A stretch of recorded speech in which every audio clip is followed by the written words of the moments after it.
So one thing, if you haven't heard my story, I started unwillingly in the theater at the age of 8.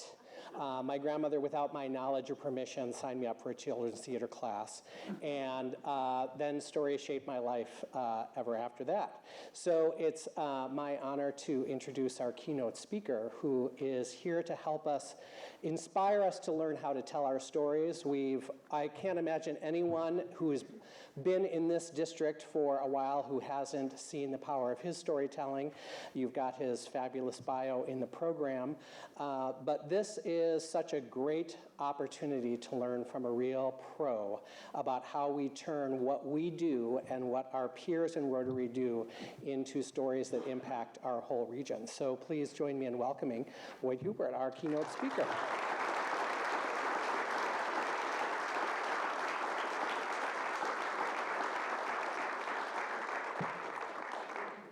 I'm going to have to apologize in advance. I'm battling a cold. My wife didn't want me to come this morning, and I told her, an organization whose motto is service over self, how can I not go? I have to. I've always been a fan of this organization. I've seen firsthand the work that you all do, and I'm grateful for that. When Patricia first contacted me, she said she'd like me to talk about the power of stories. So, the power of stories to enlighten and challenge and sometimes anger and sometimes melt a heart. So I thought I'd start by sharing a little of my story. Before there was this, there was this.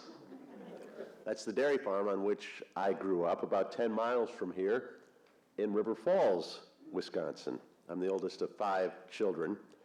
I come from a long line of dairy farmers. We Hupperts have been spreading manure for generations. My late father was particularly proud when I chose a career that allowed me to continue the family tradition. My broadcast career started when me and my David Cassidy hair, at the age of 16, arrived at WEVR Radio, just outside of River Falls. My high school English teacher worked part-time at the station and got me in. At $2.30 an hour, I'd entered the lucrative world of broadcasting.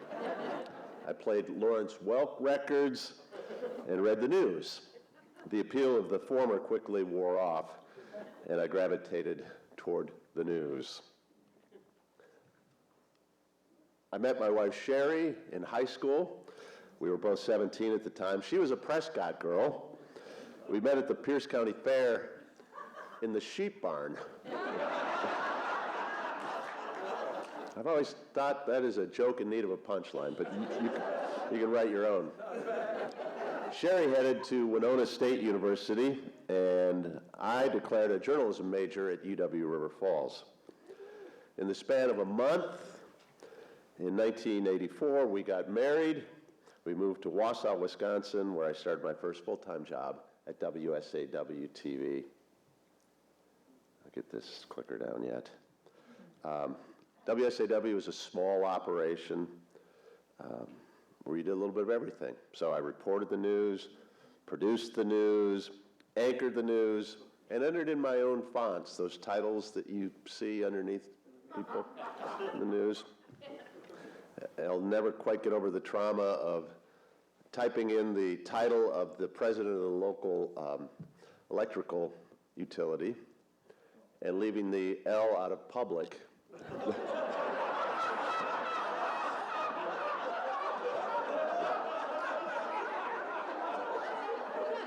And if you leave the L out of public in Wisconsin public service, that's an entirely different kind of service.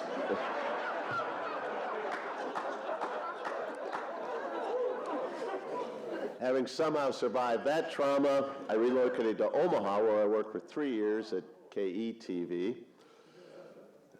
And then 7 more years at WITI-TV in Milwaukee, where both my sons were born with Green Bay Packer blood in their veins.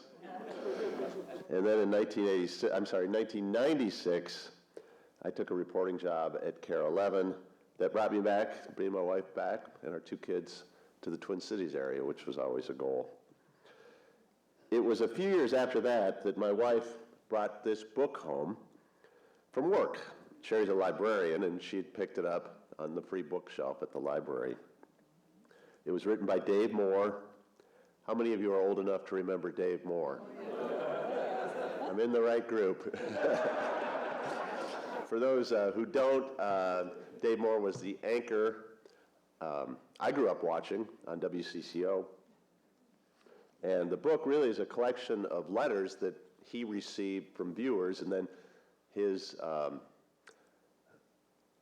fun, witty, and sometimes caustic responses to those letters. While I have no plans to write a book, I did bring along a few of my favorite correspondence, more emails than letters now, but correspondence that I've received from viewers over the years. The first comes from Kyle. And Kyle writes, "I would like to thank you guys for ruining my Christmas by having that stupid story on Grand Theft Auto Vice City." For those of you who are not gamers, that's a particularly violent video game. You're familiar with it. Kyle continues, "My mom just went out and returned it today thanks to you guys.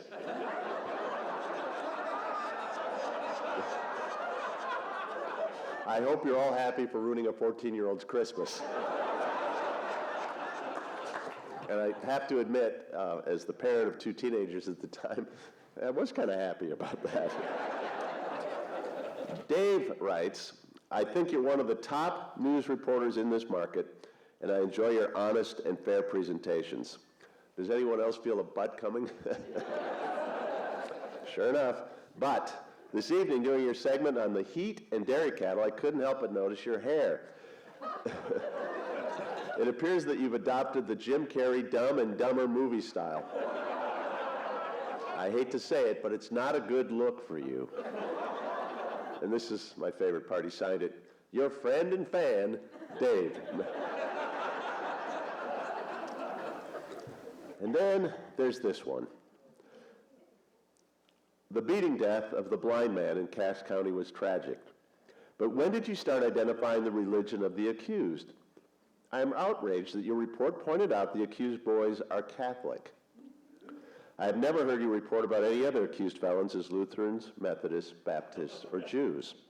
I'm done watching your news. I will look for news with less personal bias and prejudice." It was signed Thomas. Our assignment editor, Jen McLeod, wrote back. She said, "Dear Thomas, I do not think we reported that. I'm not finding any script that refers to the suspects as Catholic. I have, however, found a script in which we refer to the Cass Lake suspects."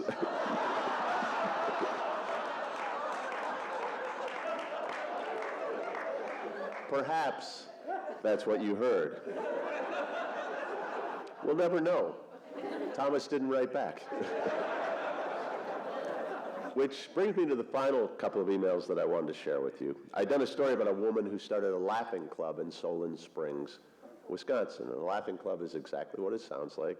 Once a week, she and the other members of the group stood out on Main Street and just laughed.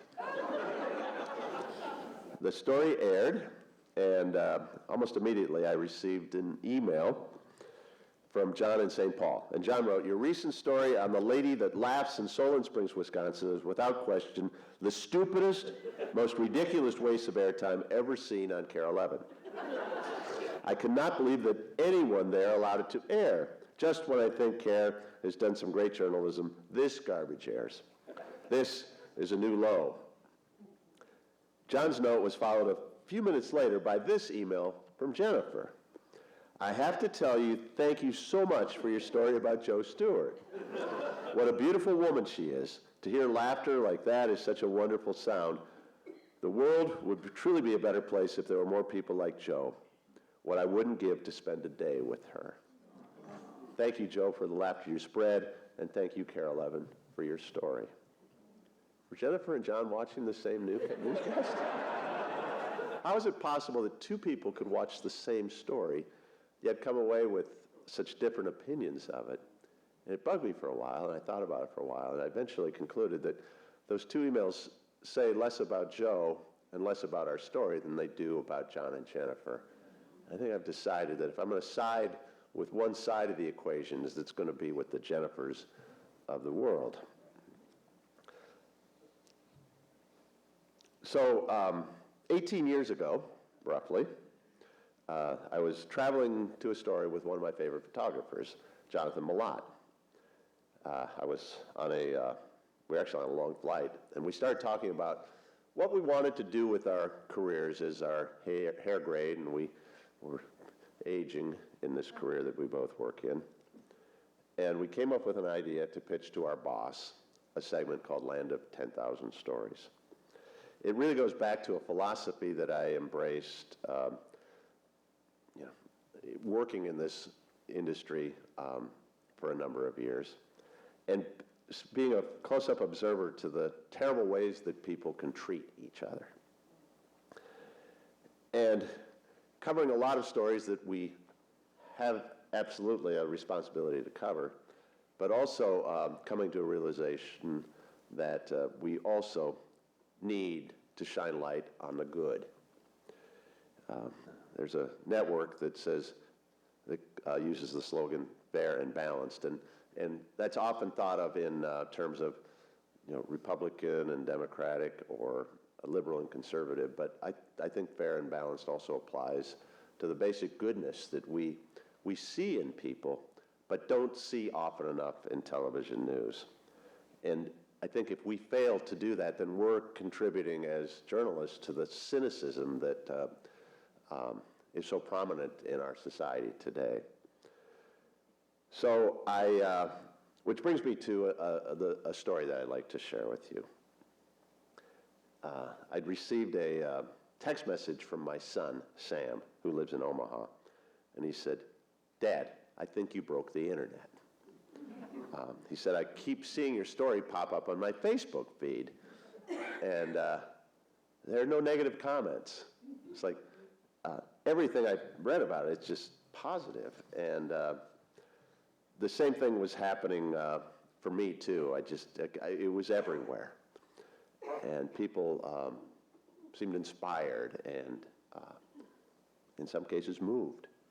And maybe Sam was right. Maybe we had broken the internet. Emmett Richner is 3, going on 4. And for no particular reason, he is driving with his eyes closed, which would not appear to be going particularly well. Fortunately, Emmett has a mentor. I got a bagger that fits on the back. Erling Kindem is 89, going on 90. What's this? And this has been going on Ready, set, go! for nearly a year. Emmett's parents had to laugh He blocked me out. the first time they saw their preschooler racing a man who fought in the Second World War. I told you he was fast. I'm super fast. You want to play croquet? Which stick are you going to have? The man they'd waved to, but barely knew, What's this, Erling? from the house Oh, right through. next door. Boom! They're together pretty much every day. Did you find a worm? Nope, it's a bug. Emmett first crossed into Erling's yard when he caught a glimpse See these yellow flowers? of his favorite food. These are going to be tomatoes. Every time he saw me out there, he would come running over. Erling, got any tomatoes? Can you throw a baseball with me? Every day, Erling can't see so good. a new adventure. Oops. We saw Erling over working on this bike that looked like it was from the 60s. And I thought, there's no way he's going to get on this bike. And he did. It took him a couple times to get on his bike, and I thought, am I going to have to call 911? Please don't fall over. I didn't know Anika where his family Richner was. wondered if so warm a friendship You want to play Star Wars with these? would survive the winter. One day I looked out the window and I took this picture because it was just so cute. He was snow blowing a path from his back door straight to our back door so they could visit. Yep. You know what this is from? It's from Erling. Where's the fish pool? He likes to show him things and draw him pictures and explain. So I can learn about how fishing works. He's just taught him so much. Which is why those tears. have been coming more often. We decided back a month ago to move. Brian Richner says their growing family simply needs more space. I love him. It is the hardest part about moving. Yeah, it's tough. And change It's tough. is coming for Erling, too. Yeah. When you think about it. Soon he'll be 90. Yeah. His wife is ill, and just days ago, Erling's kids finally convinced him it's time to trade his house and yard for a senior apartment. Erling, come over here. Till moving trucks roll, I can hear you. goodbye will have to wait. Put a washer on. This January-December friendship still has a bittersweet July. Just do it by hand slow first. Well, there's no replacement for Erling. We won't find a neighbor like him. So you put the washer on first? That's right. Sounds like it's tight. A simple story. It was shot in the morning. Thank you. Thank you.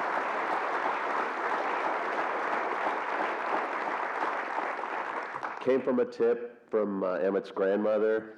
I wrote the script, as I always do, went into a voice booth, put my voice down, and then handed everything off to my friend and editor, Jonathan Malott, photographer. And neither of us foresaw what happened. I still remember I was sitting in my family room when it aired, watching the news with my wife, Sherry. And then my phone started pinging. And it was tweets, and it was messages and Facebook messages. Someone tweeted, "My God, what a sweet story." I'm in tears, several people said. And by then the sharing had started on Facebook. And within the next couple of days, we received an email from a producer at NBC Nightly News. They aired the story. Within days of that, the story had been shared 17 million times on the NBC Facebook page. And then it was HLN, Huffington Post, Godvine, Drudge Report, BuzzFeed. I never expected to have one of my stories, PerezHilton.com, but there it was. And hundreds of websites also shared it. It's the power of a good story. But why this story? There's a website you've never heard of. It's called TV Spy. It's kind of an inside TV news newsletter that no one outside of our business reads. And they actually wrote a column about this story, and it was titled, "The Story Viewers Love, But Your Station Would Almost Certainly Ignore." And the writer, Mark Joella, he imagined a meeting at a hypothetical television station where this story is pitched. So you can see the earnest young reporter who comes to the meeting and says, "Hey, there's this guy, he's almost 90 years old, and he's got a delightful friendship with a little boy who lives next door. I think it could be a cool story." Crickets. Stares from around the conference table, nervous laughter. Have you lost it? Someone says. Until a cynic pipes up and says, "Oh, the old guy's a predator, right?" Right? No, it's just a sweet story about a special relationship. So why did it connect with people? Jonathan Malott, the photographer who shot the story, he thinks that it harkens back for a lot of us to a special relationship we may have had with our own a neighbor, grandparent, aunt or uncle, someone special in our lives, and we remember those special moments that, like the one that Emmett had with Erling. Emmett's mom, Anika, who, by the way, is a proud Rotarian.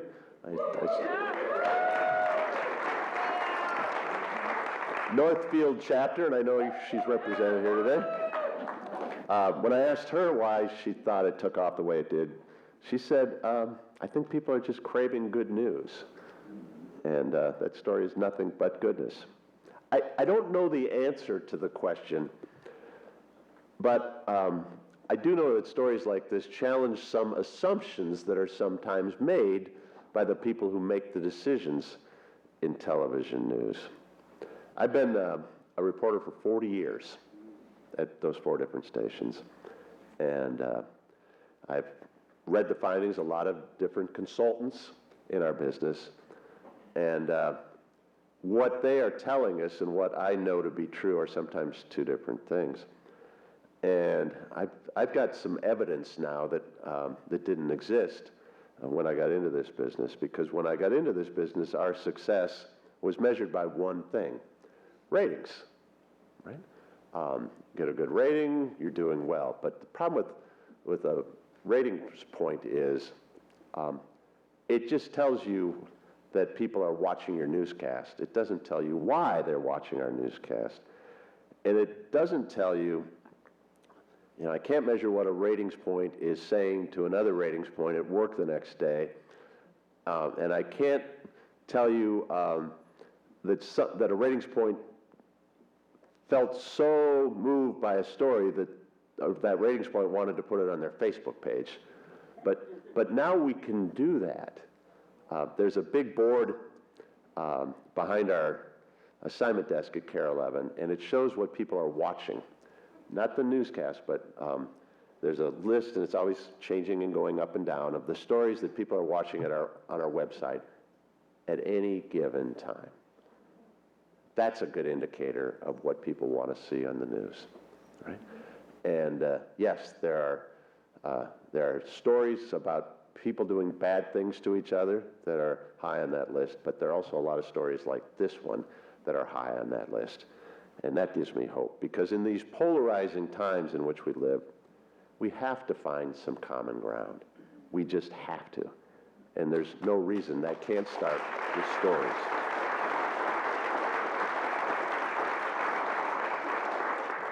Now, in a couple of minutes, I'll take a couple of questions, but I'm going to head you off at the pass, because someone will inevitably ask, how do I find my stories? And the answer to that question is, most of them come to me through emails. There's a little place you can leave tips on the website. 95% of them probably come to me from viewers, so I'm really lucky. People are really generous with their story ideas. And this was one of those. This was a few years ago. I received an email from a woman who said, I don't know if this is a story or not, but there are 6 couples on my block who've been married more than 50 years. And I wrote her back, and I said, that's absolutely a story. And I said, could you get me their names and phone numbers? And she did. But I didn't do anything with it for months. I received the email, I think, in September. Thought about, around the holidays, I thought maybe I'd do something. But again, I passed on it. And the reason I didn't do anything was I couldn't figure out how to tell the story. 6 couples, that's 12 people. It's just unwieldy. That's a tough story to tell. It's like herding cats. It's just too much, and I didn't feel like I knew how to tell it. So I kept putting it back in my folder, and then February is coming along, and what happens in February? Right. So if we don't do this story for Valentine's Day, we're probably never going to do this story. Some of these couples were in their 90s. And if I wait much longer, there aren't going to be 6 couples who have been married over 50 years. So I called them all, set up the story to shoot it in early February. And I was working with my photographer, Jonathan Malott, a couple of days before we shot the story. And I said, Jonathan, we have to figure out how to tell this story. We just need some kind of a thread that's going to hold it all together.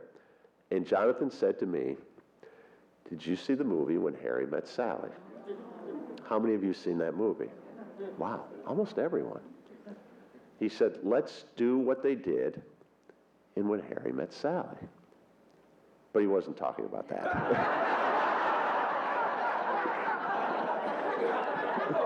If you haven't seen When Harry Met Sally, look that up on YouTube, because it's worth your time. But he wasn't talking about that. He was talking about this. You'll remember in the movie, there were a series of vignettes with elderly people talking about how they fell in love. And they were all seated on the same sofa. And Jonathan said, and that, by the way, is Meg Ryan and Billy Crystal. They are also seated on that sofa. And Jonathan said, let's get a sofa.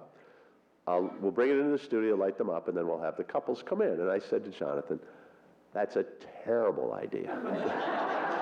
6 couples married more than 50 years isn't special. It's the fact that they're all living on the same block that makes it special. So if we bring them into the studio, we're taking them off off their block. And then we drove a little bit further, and then Jonathan said to me, well, what if we take the sofa to them? And I said to Jonathan, what, you're going to put a sofa in your news car? And he showed up 2 days later.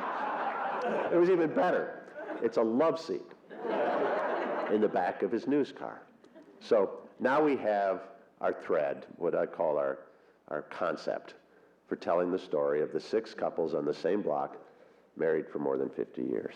So let's see what we can do with that.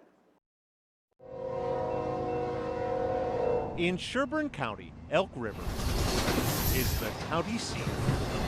In Elk River, Holt Avenue and 5th Street Northwest is the love seat. So I took one look at him and I said, I'm going to marry him. I did, really. She just knew a good thing when she saw it, that's all. Wally and Gail Fox have been side by side in matrimony for 52 years. Just In many neighborhoods, that's deserving of a seat of honor. But on the Fox's block, theirs is a common bond. We've been married for 52 years. Kathy and Hartley Dahl were 17 and 20 when they tied the knot. He's a good man. He works hard. And he cares about me, I know. He'll go. Tied the knot in a rope that extends 4 doors down. It's been a wonderful life with my beautiful bride. Where Henry and Marion Tenbrock have also been cooking for 52 years. Wonderful. Great cook. That's why I have a little extra weight on me. I didn't put it in your mouth. And they're just warming up. I'm Don Coder, and this is my wife Joyce. We've been married 65 years and we're going to be 66 years in August. We're from the old school. Really old. Bye-bye. See ya. Bye. On this block, not old enough. How are you today? Good. February 12th, 1942. Today, Pearl and Ralph Stahlberg are marking 70 years. Happy as could be. Just like we were in our right minds. See you now. Celebrating in a neighborhood where marriage still means something. A spatula-shaped block, home to 6 couples committed to each other for more than 50 years. Okay. For better. We were married in 1947. Or for worse. But she was my sweetheart then and still is, no matter what the circumstances are. Roger Osby met his wife Hannah in high school. They've been married 64 years. Hannah, you love me? Huh? Alzheimer's means Hannah must stay in a nursing home now. Are you tired, Hannah? But every day Roger still sits with her. And? Before he goes home and sits alone. Do I still love her? Well, I'll tell you, I think when something like this happens where they're vulnerable, it's even deeper, the love you have for each other. It is for me. Perhaps there's something in the water in this neighborhood of love. Oh, we got it. Or love in the air. Hi, come on in. With our nation's fabric ripped by divorce, 6 couples on the same block Here we go, Mom. have kept their unions intact for more than half a century through love and hard work. And even when life Earliest days deprives them of a kiss, oh, hey, neighbor. love Bless you. finds a way. Are you serious? Hey, Roger. Mwah. I want to say they're all on Hannah's approved list, otherwise I couldn't be happening. And for all you newlyweds watching, we couldn't help but notice the house 2 doors down the street. Feel free to sit for a while, maybe 50 years. Boyd Huppert, KARE 11 News, Elk River. Thank you. I have time. I've got one more story I'm going to show you, but I have time for a couple quick questions. If anyone has anything they'd like to ask. Yeah. Well, because of my cold, I've got plenty. Do you always work with the same photographer? Jonathan is actually, I worked with Jonathan most of the first 20 years I was at CARE. He's in Denmark now. Are you Danish? Yeah, I've been to Denmark many times. Jonathan and I did training for DR and TV2, and he met a nice Danish woman over there and left me. So he's living in Denmark now. I have a couple of photographers now, Chad Nelson and Devin Krinke, who I spend most of my time with, and they're great people. They're talented photographers, but really good people. Thank you. Yeah, up here. So you mentioned about 95% of your story ideas come from emails and your viewers. Yeah. How do you decide that that's the one? Because obviously you probably have a list that you've never even touched. So is there anything that jumps out at you that says, yeah, I got to do that story? And please stop making me cry. I'm looking mostly for the ones that touch my heart, because if they touch my heart, I think they'll touch viewers' hearts. So I often tell people, someone will say, we're having a town festival, and I'll write back and say, I don't really do stories about things. I do stories about people. So find me somebody involved with the town festival who has a good story, and then we can talk. But if you can, there's a journalism textbook. Some people have asked me, have you thought about writing a book? And I said, the best title's already been taken. It's written by a gentleman by the name of Al Tompkins, and the book is called Aim for the Heart. And he's right. If you aim for the heart, you cannot go wrong. Yeah. Yes, sir. I just want to thank you for making peace visible. I want to thank you for making peace visible. Peace. Yeah. Oh, thank you. That is our district initiative for 3 years. Peace. Looking at what we're doing and realizing what we're doing is really making peace visible. Yeah. Yeah, I hope so. I worry about our country. There's so much division right now. Social media has brought good, but it's also brought a lot of bad because, there are people in families that don't speak to us anymore. But to find a connection in a story like Emmett and Erling, it doesn't matter if you're a Democrat or Republican or left or right. That's just humanity. And I think that's what we need to get back to, is we need to find our shared humanity. I'll take one more question. Sir, you have your hand up.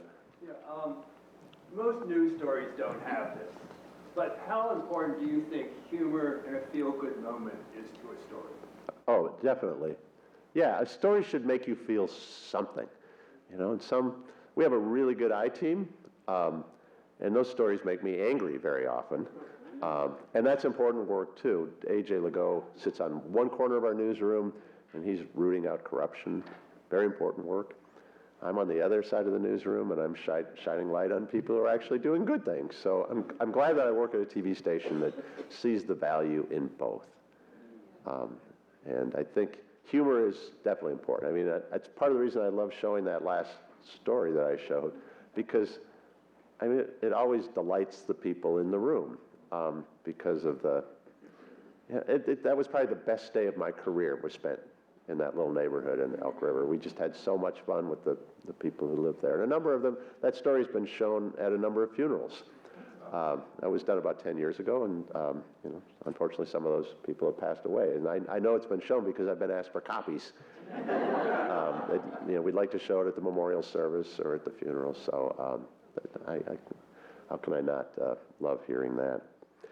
All right, I want to move on so I can get you out of here for lunch. This is a picture taken in Denmark, actually.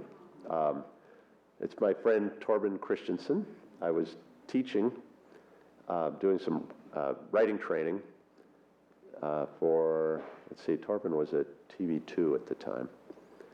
And it was the last photo taken of me when I was blissfully unaware that I had cancer. And then this is me 1 week later. the day that I was diagnosed with multiple myeloma at the University of Minnesota.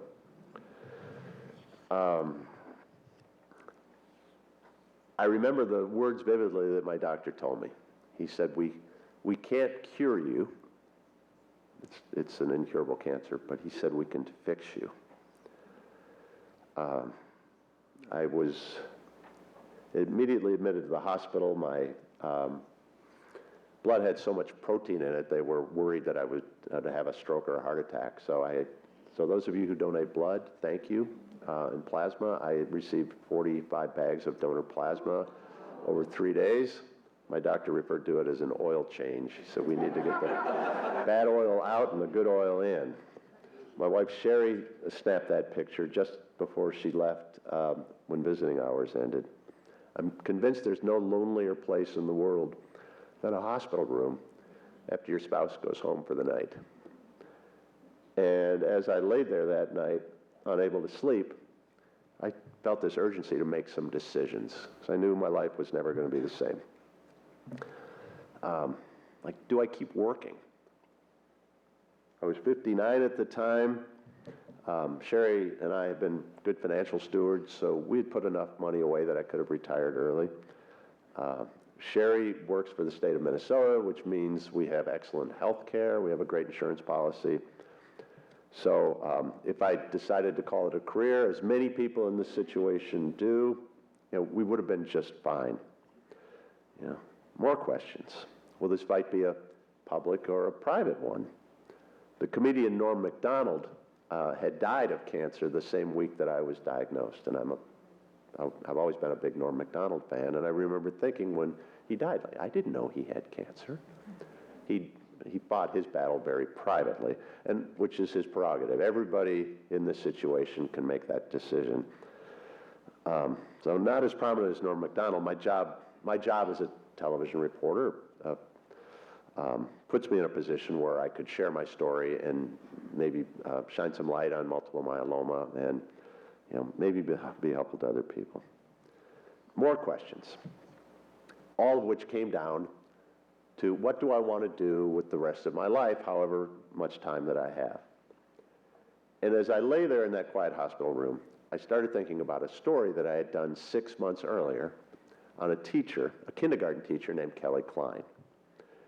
Kelly was also dealing with a treatable, but not curable cancer, and she too had made some decisions that I realized aligned with the same decisions that I was going to have to make. And that night, I decided I want to be like Kelly.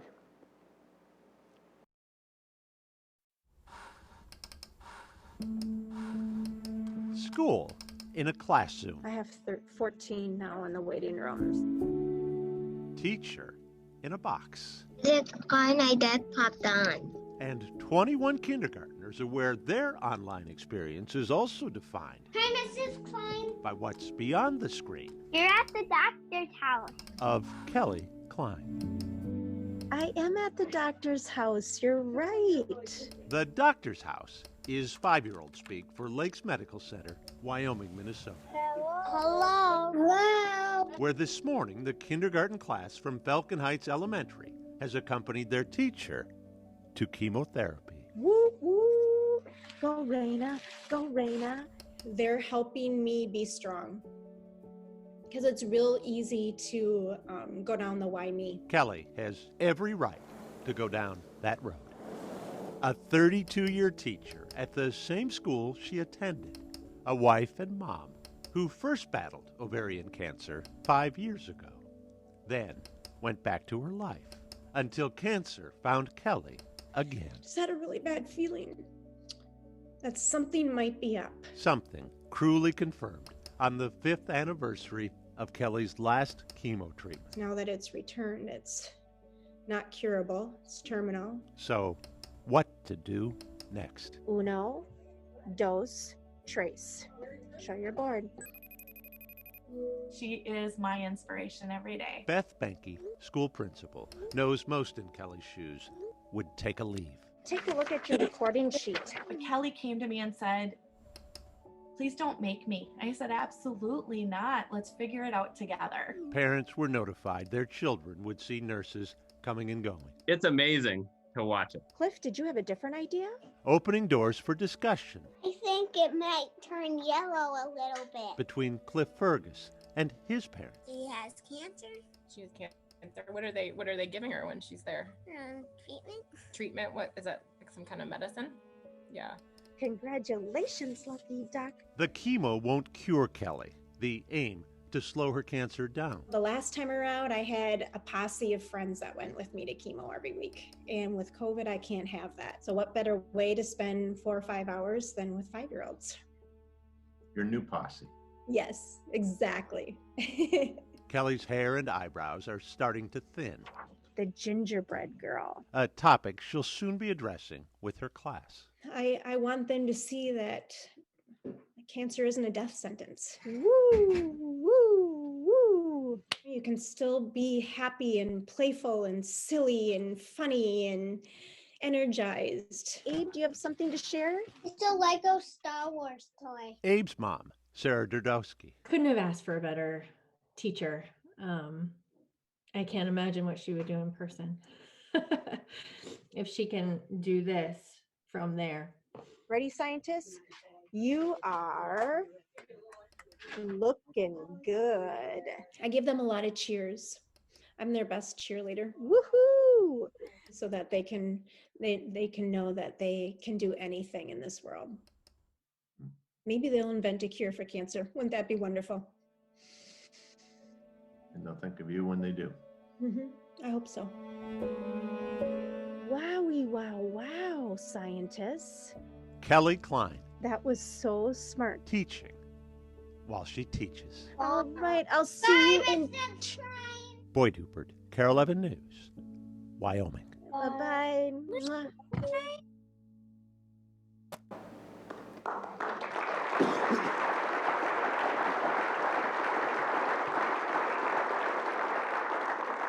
So, like Kelly, I decided to share my story. And it really came down to not wanting to be a hypocrite, because I've made that ask of people like Kelly hundreds of times in my career. I've asked them to share their stories at difficult times in their lives. So I made that same ask of myself. And Randy Shaver, a two-time cancer survivor himself at our station, he shared a series of stories while I was going through my cancer treatment. And like Kelly, I decided to keep working. This was during the throes of COVID, so it wasn't safe for me to be in the newsroom while I was going through my chemotherapy. So for 6 months, I did all my work from my dining room table with help. That's Devin Krinke, one of my photographers, and he was on the road without me for those 6 months. He would shoot the stories, do the interviews, and drop off a hard drive at my house, and then I'd sit at my dining room table and write the stories, and I'm guessing most of the people who watched the stories had no idea that I wasn't even there. I'm really lucky to have a photographer like Devin. I did have to take a medical leave for 3 months. This was the day of my bone marrow transplant. It was Good Friday, appropriately. And this was 2 weeks post-transplant. This was about as bad as it got. And it got better. This was my first day back at work. It's my other photographer, Chad Nelson.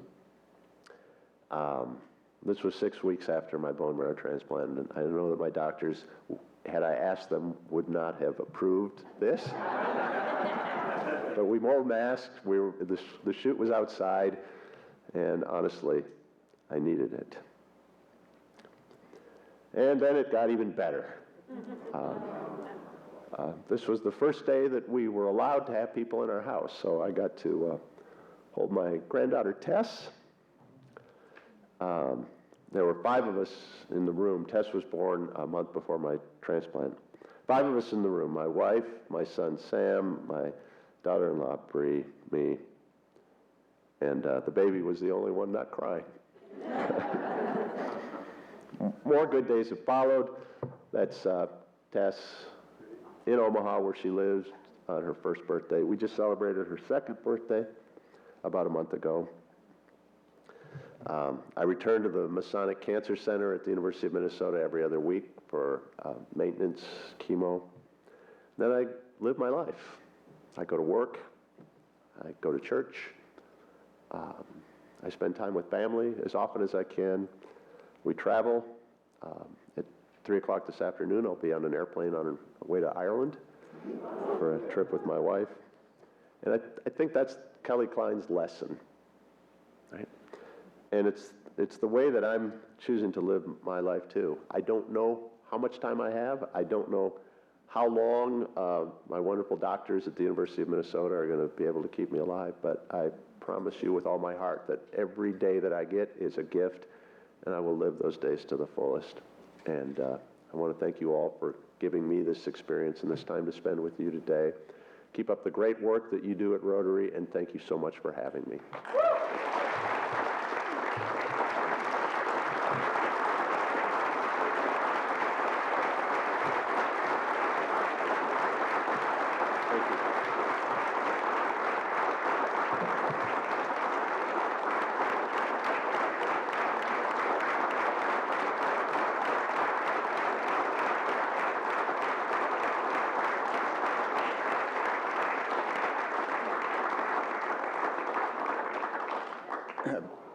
Permit me, just for a few seconds, I have to finish the rest of the story for those of you that remember Paul Harvey. It was 28 years ago that I actually met Boyd's parents. I went into that farmhouse when you saw that picture of the farm where he was, where his folks had been. I ran for state representative, and I was raised on a farm, and I was going to go meet some of the farmers, and everyone said you had to go to the Huppert farm. And so I met them, and I remember how proud they were of you, Boyd, that you were coming back from Milwaukee to CARE. So that's 96 is when you started at CARE. And you could tell from meeting his parents that they did a great job of raising their son.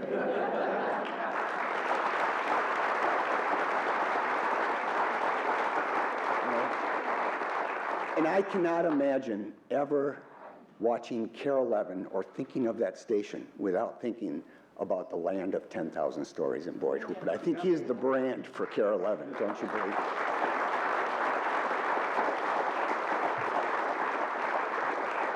You know, for those of us that do talking for a living, by the way, I'm a lawyer, a trial lawyer. You know, somebody once said, people are not going to remember everything you say, but they're going to remember how you made them feel. And Boyd, we're going to remember how you made us feel. So thank you. So those, some wonderful stories, and again, just love to hear that message of kindness, caring, upliftingness, and that last generations.